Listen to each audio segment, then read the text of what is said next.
G'day guys, welcome back to the Rugby League Guru podcast, another instalment of Best 17s for 2023. A lot of the teams that we haven't done so far, we've sort of been waiting because there's just so many options in all these teams, waiting to see if we get any announcements about where certain guys are going to play and whatnot. And I think one of the biggest jigsaw puzzles heading into 2023 is this side, the West Tigers. Obviously battled through last year. It was an absolute shit fight. Their signing spree has been one of the greatest of all time, in my opinion. There's obviously been teams that have signed better players over the years, but they weren't in the position the West Tigers were. You think about the last 10 years, Matty, name me a good player that hasn't been linked to the West Tigers and not gone there. I know, it's funny, isn't it? But now they've seemed to finally recruit a lot of big dogs. So definitely probably the most interesting team coming into this year. Especially their forward pack, mate. That was your introduction too, so I hope you're well and everything. Yeah, all good. Thank you. We love that. When I have a look through their forward pack, I mean, they signed the two-time premiership winning hooker who's played in 4 grand finals now, Appy, David Klemmer, who's been one of the premier front rowers in our game for a long time, Johnny Bateman, who's sort of credited to turning the entire culture around at the Raiders when their coach is Ricky Stewart. I mean, unbelievable. And then you got Isaiah Papali'i, who's signed as well, who, Matty, has there been a more consistent, I could even say, better forward in the last 2 years? Oh, definitely not. Yeah, it's funny. They're all like such good signings, and I'm really excited to watch the Tigers this year. I think everyone is, but I think the most important is by far Api Coruscant. Yeah, and I'm excited about them, but I'm still nervous. Oh, I don't have them in my 8, but like I reckon I'm not obviously nervous. It's the Tigers. But there's so much change. So. And a lot of good change, I think, as well. We'll go through the team. There's obviously a bit to pull apart. Everyone's kind of focused on the forwards, which I was as well until we kind of ran our eye over it earlier. They're still not perfect in every spot, but they're in a lot better position than they were last year. You know, it's fucking obvious, but of course I'm a little nervous, but surely there's way too much upside for them to go as badly as they did last year. Yeah, I just can't see a world where they can go as poorly as they did last year. There are a couple of question marks still around certain guys in this side. Obviously, Luke Brooks, he's been in the NRL for a long time, has never played finals footy, still the halfback in this side. Adam Dwyer, I think he's a really good footballer, but I'm not totally convinced he's a 5'8" just yet. I think he's a gun footballer. I think that 5'8's probably his best spot in this team, but still a lot of question marks. We're not sure who the fullback's going to be. Competition for spots is always fantastic, though. And I think, Matty, where they use John Bateman's going to be really interesting. And if they play him in 13 or if they play him on the edge, we're not sure which way it's going to go. I keep hearing that they're going to play him at 13, but I mean, I don't think he arrives in Australia until next week, so I don't know if you can afford to play him at 13 when he hasn't had that entire preseason with the team and whatnot. So, mate, so much to talk about. Mate, on top of all that, as you said before, Api Coruscant's, the most important signing. I mean, there's an argument that the most important signing might be Tim Sheens taking over. We know his record in rugby league, so there's so many layers to the West Tigers and so many things that could go right. Just based on the history of the West Tigers, it still has me nervous. We'll get into this side because there'll be so much discussion throughout this whole thing about positions. And honestly, there's probably 5 guys in this team that I think I know where they're going to play and I know exactly what their role is going to be. Everyone else is a bit of a lottery at the moment, which, as I said, competition for spots is always positive. But geez, if you can guess the Tigers best if you can guess the Tigers 1 to 17 for round 1, I think you've done well, Matty. Yeah, this is a tough one, and the funny thing is, it's a 50-50. Like, who do you pick for fullback? And that's just the first spot. 100%. Who do you pick for fullback? Personally, I would go with Dane Laurie. Oh, me too. But I've been hearing for the last 2 months that Charlie Staines is going to get it. All of a sudden, last week or so, I've heard more Dane Laurie. So I have no idea which direction they're going to go. I would go Dane Laurie 100%. I think that in a pretty shit side, he's been really good the last 2 years.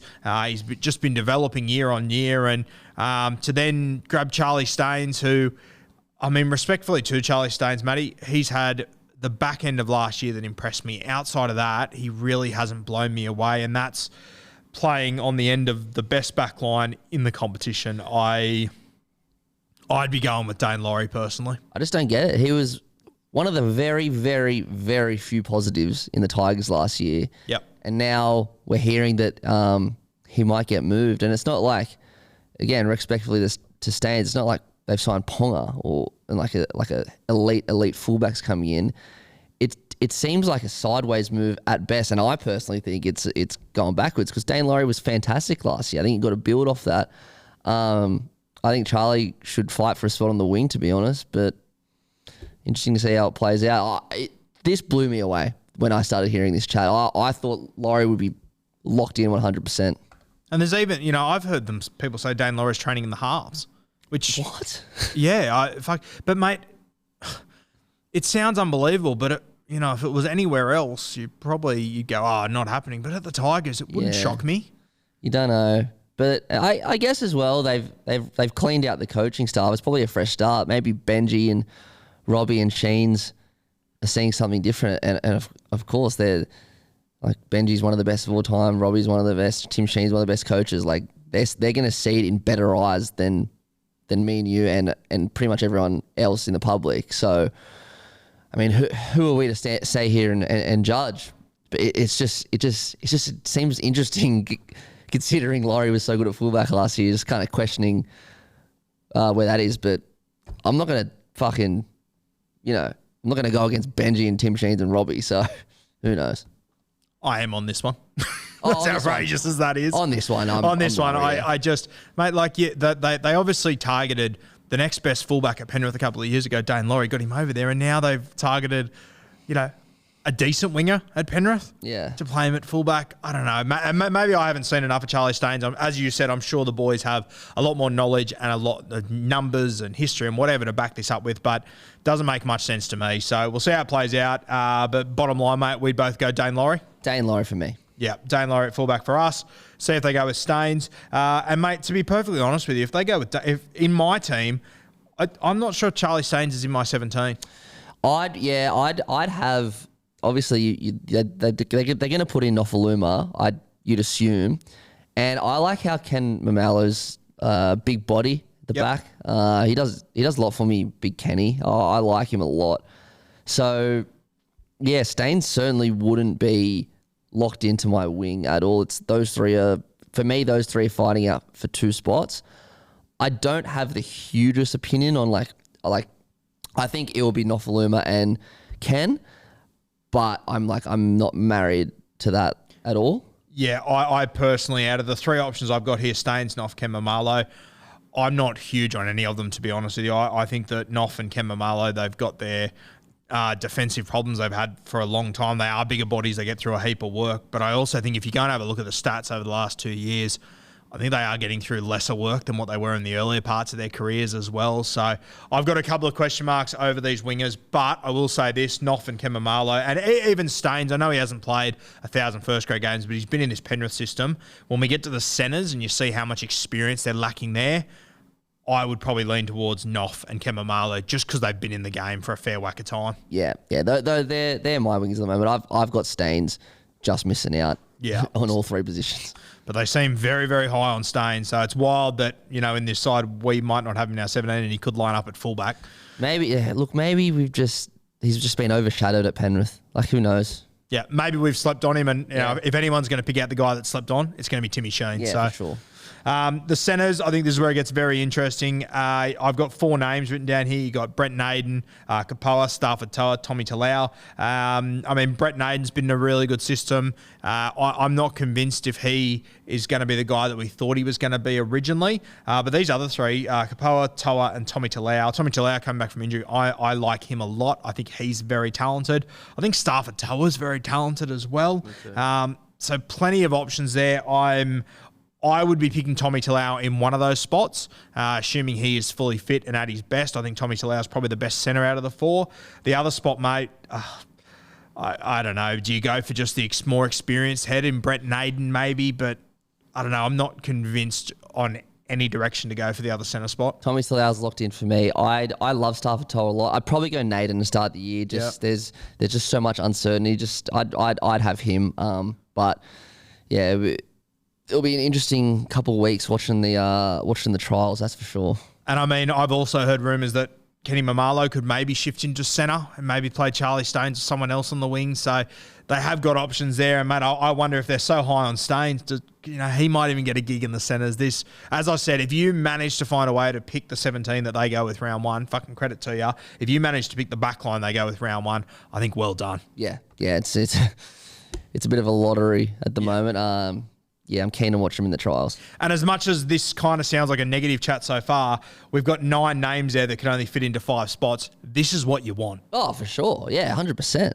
This is what we haven't seen in the Tigers for some time. Yeah, and a lot of these young guys, much they're inexperienced, like Tommy Talau, Stafford, like these guys, they have got so much potential. So if they can push these older guys, the back line is what I'm worried about with the West Tigers. But if they've got this much competition for spots and no one's safe, hopefully they get the very best out of all these guys, mate. Yep. Totally agreed.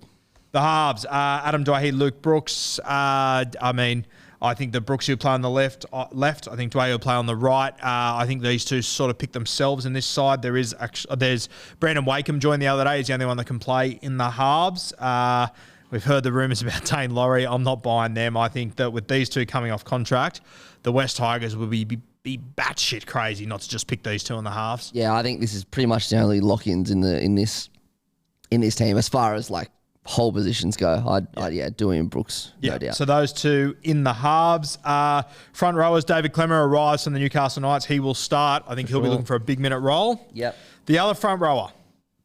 Now, this is where this team is going to get confusing and it could go a million different ways. We've got Stefano, Alex Twal, potentially Joe O as well. Those guys could be your starting front rowers. If we get the very best out of Stefano, I'd probably go with him. Yep. I don't mind Twal as a starter as well to play probably lesser minutes and then bring on a more explosive guy later. Or Joe O, depending on whether he plays 13, whatever it might be. I personally think this other front rower, Matty, unless Stefano hits his absolute best footy, I reckon that this could chop and change a little bit throughout the season. Yeah, I think so too. But I'm definitely with you. My first pick there would be Stefano. It's neck and neck between him and Twal. Obviously, Twal missed half the season last year, concussion. Maybe they probably a safe bet not to start him straight away. But in any case, whoever misses out of those two is locked into the bench. So Klemmer's definitely locked in at 8, and then at 10 or whatever number it is, I'll go Stefano. The other guy they potentially could use as a front row is Isaiah Papali. I don't think they will. No. By the look of their training pictures, Matty, it looks like they've made a good move here. He'll be on the left edge outside Luke Brooks, which I don't mind. Imagine if they put him at front row. Yeah, wild, wouldn't it? Yeah. But would it shock you? Nah. Once again, but credit to them. I think they've made the right call here. I think they've got him on the left edge. I think it's a fantastic signing. And, mate, I just think that if Brooks has got IPAP outside him and Appy Curacao giving him service inside, this has to be the year for him. And I think he can be successful with those guys. So Isaiah Papali on the left edge. Right edge is interesting. Obviously, Johnny Bateman, he's played on the right quite a bit throughout his career. He has not arrived yet. As I said off the top, I keep hearing that he's going to be in the 13, but the longer he's not here and the closer we get to the start of this season, seems like a big punt to just chuck him into the spine there, especially with the erratic sort of way that John Bateman plays. So the closer we get, the more I think the right edge makes more sense. So if Bateman is on the right edge, he'll be there. If not, Matty, I think that our boy Sean Bloor finally gets his opportunity and... Mate, I'd give my right arm to see this guy stay fit for 2 years. Yeah, both fantastic options. Me personally, I think Bateman's more suited to the edge. I like him on the edge, like bit earlier ball, can work with a bit of space. Like I really, he can do a lot of damage there, Bateman. I really like him there. And your point before, it could be a risk chucking him in at 13. If he is at 13, I won't be concerned even a little bit. Like I'm sure he'll kill it there, but I like Bateman at 12. As for Sean Bloor, one of my favourite players that hasn't really exploded yet because, I mean, he did his ACL last year. That was so unfortunate, but he is like on that level of not the same player, but like the same amount of hype coming through as like Cam Murray, Payne Haas. Like he was just a New South Wales junior just ticking every fucking box. He is a fantastic player, and I'm with you. I hope we see a full season, and I hope he absolutely kills it. He's definitely in my 17. For me, he's on my bench because I have Bateman at 12. But if he gets to start, fuck, that'd be cool. My only worry with Bateman at 12, mate, and this is obviously just the eye test from watching football and watching these two play, I wonder how the combination of Dewey and Bateman would unfold. We know that Dewey's a run-first guy. I think you can see in the past, if Bateman doesn't get enough footy, he does get a little bit frustrated. I think with Dewey, he's run first, and if he's not running, he tends to be throwing that long ball out to the sideline. So I don't think he's developed enough as a ball player to at this point in his career to be able to utilise his back rowers properly. That could change under the coaching of Tim Sheens and just the development of him. But that's one spot that I think will be interesting if these two end up on that edge, mate. Yeah, it's a good point you make. And like one, I guess, bad thing is Bateman's not in Australia yet, so they haven't got time to like make that combination work. So that's the other big worry. The trials, the West Tigers trial, I don't know when you're posting this, but from today's a Sunday, it's only 4 days away. Yep. So he's not going to play that first trial. He's going to get one trial, Johnny Bateman. And it looks more than likely he'll probably have an inexperienced centre next to him. He'll definitely have a centre next to him that he's never played with. Yeah. So those combinations, they're so important in the modern games. That's my only worry with that edge. Jersey 13, if they play Bateman there, that's where he will sit. If not, Matamu is the young guy that we spoke about on Bloke in a Bar a little bit as the year went on last year. I remember talking to Jackson Hastings, and he thought that this kid would be the 13 long term. I agree with him. I think eventually he'll be the 13, but it wouldn't surprise me if they do go with Bateman. But Matty, once again, the closer we get to the season, the less time Bateman gets to spend in this side, the less I am expecting him to line up in their 13 and be part of their spine. And I'm not sure if Bateman, being the erratic sort of bounce off, palm, offload sort of footballer that he is, I don't know if you want him in the 13 if it fucks up your flow a little bit. I'm very interested how they use this 13 jersey. The other option, plug Joe O there and just play the power forward game, which traditionally isn't how Tim Sheens likes to play. But Tim Sheens hasn't coached the exact same way every year for the last 40 years. He changes with the game. So it'll be interesting to see which direction he goes in. Yeah, I don't think Bateman will be there. I think he'll be on an edge. So yeah, to me, it's out of those two. I think they'll start with Joe. Yeah. I'm not sure though. To be honest, I don't mind if they start with Joe early and then they bring on a Matamu or someone to play in the 13. I think that can work, and the more I think about it, the more that's what I probably lean towards. Yep. I think sometimes people freak out when you don't have like a ball playing 13, but if the guy you bring onto the field can bring that in for the last 60-odd minutes, I think playing that power forward game, it can be successful in this competition. Yeah, for sure. And, I mean, he's been... I know they haven't gone very well, but he's done a good job from the last couple of years, Joe, that is. So, yeah, I think it'll be interesting to see how he rotates those kind of players. It's very interesting, and there's a lot of unknown. Again, I know I've said this a few times, but I'm really keen to see, especially that second trial that the Tigers, I don't know who they play, but it's going to be exciting. Yeah, that'll be a good one to watch. And obviously, I think that if they are going to play that real power forward game early, mate, if you're signing Appy, I think it can work. Yeah, for sure. Yeah. That's the other big factor.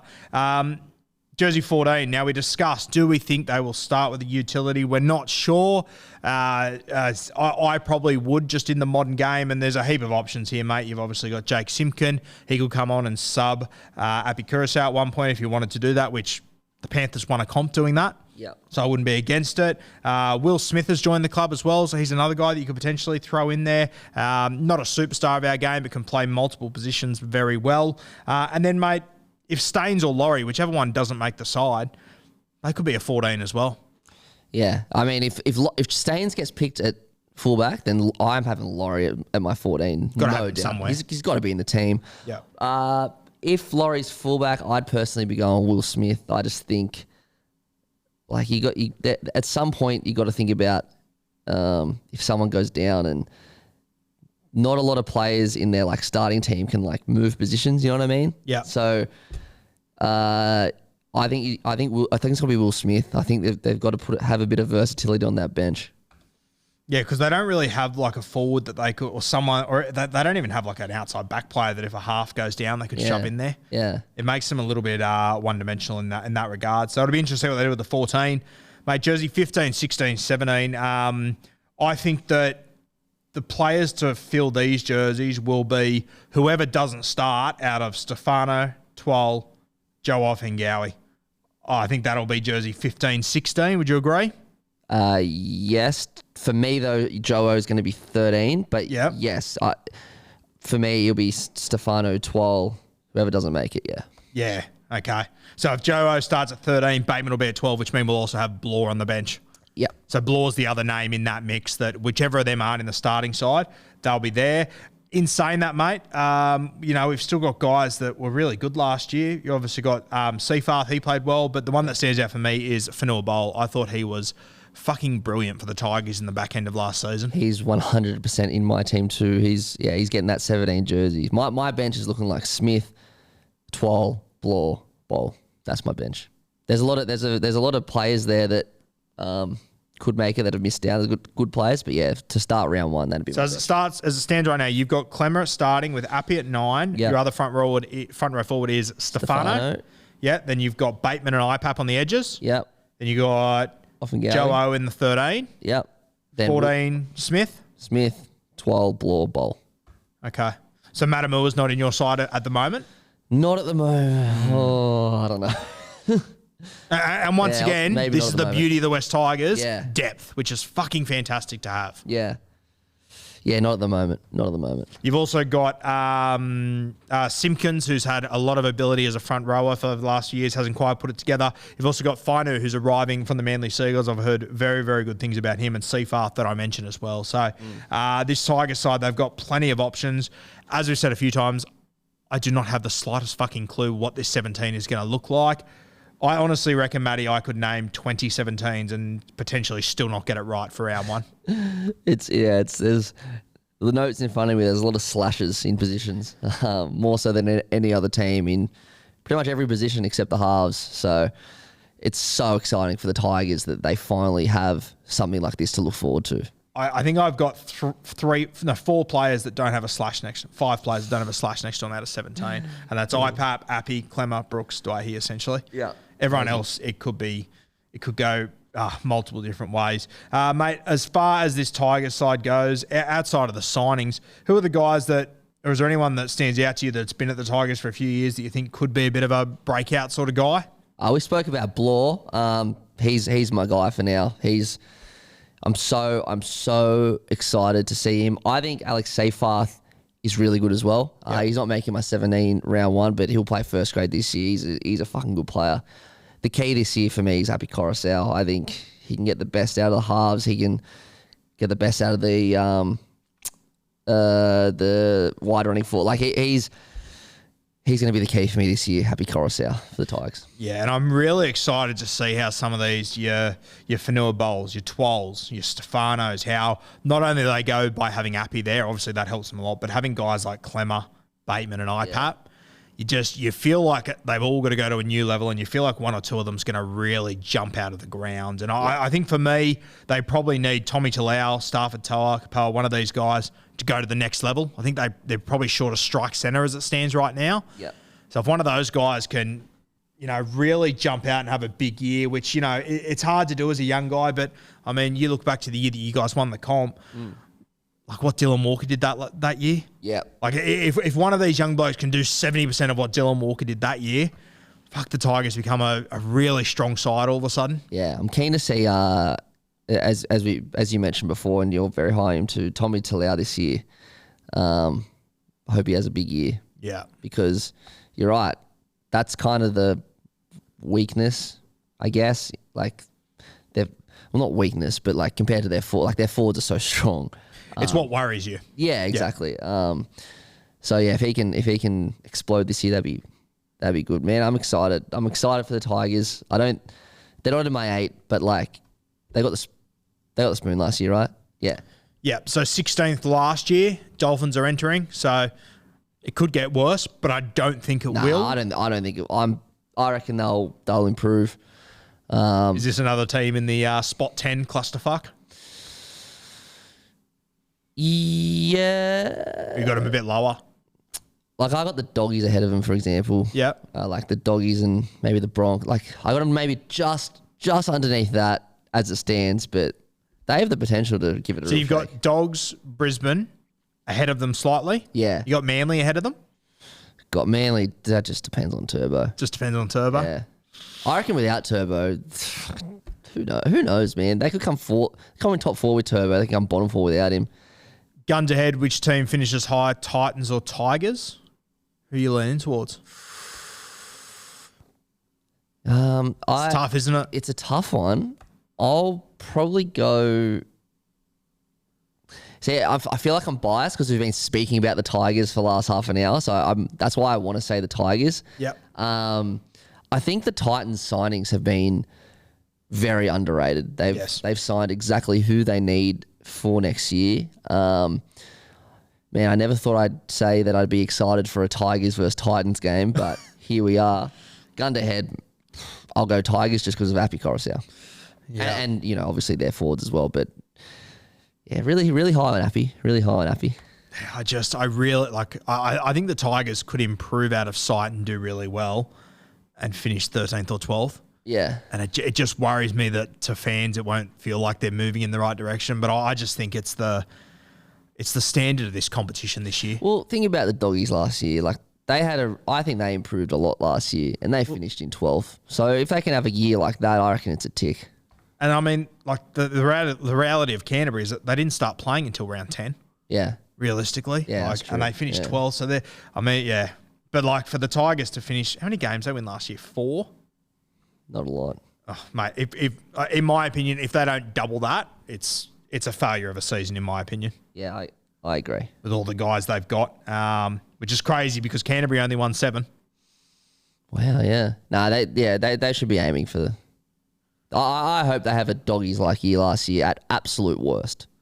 Yeah, I hope so too. So fingers crossed, Tigers. It's been a tough few years for you Tigers fans. I always say, Matty, West Tigers fans, for all the shit they get put through, fuck, they're loyal. Oh, they're so fucking loyal. I want them to be successful for Tigers fans. Imagine just copying that for the last decade. It'd just be so bad. Fucking nightmare. Even when you finish 9th, which is, fuck, in my opinion, a really good knock, you cop more shit than when you finish 14th. I know. It's brutal. So hopefully the Tigers, they can get back up there this year off the back of that forward pack, Appy, and hopefully a couple of those young centres can really jump out of the ground.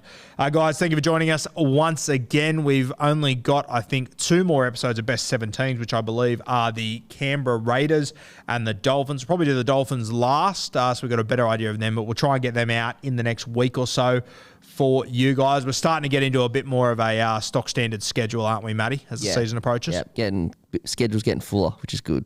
It's almost weird. We almost have more time because we're more organised and know what's happening each week because when the season starts. Pre-season's a shit fight. It's just shit to do, little things to do everywhere. Whereas season, you're in a routine. You're in a flow. Yeah. Yeah, so we'll get those best 17s done and, then we'll be done and dusted. I think we'll still find a bit of time during the season, Matty, to throw together some shit. Yeah, 100%. We're in here a lot just talking to each other without microphones, so we might as well chuck a microphone now, gob. That's right. But yeah, guys, if you're on YouTube, subscribe for us, like, comment. If you listen on the podcast, leave a review. Tell your mates about the Guru Podcast and YouTube so we can build our audience here. Thanks for joining us once again, guys. We'll see you on the next episode.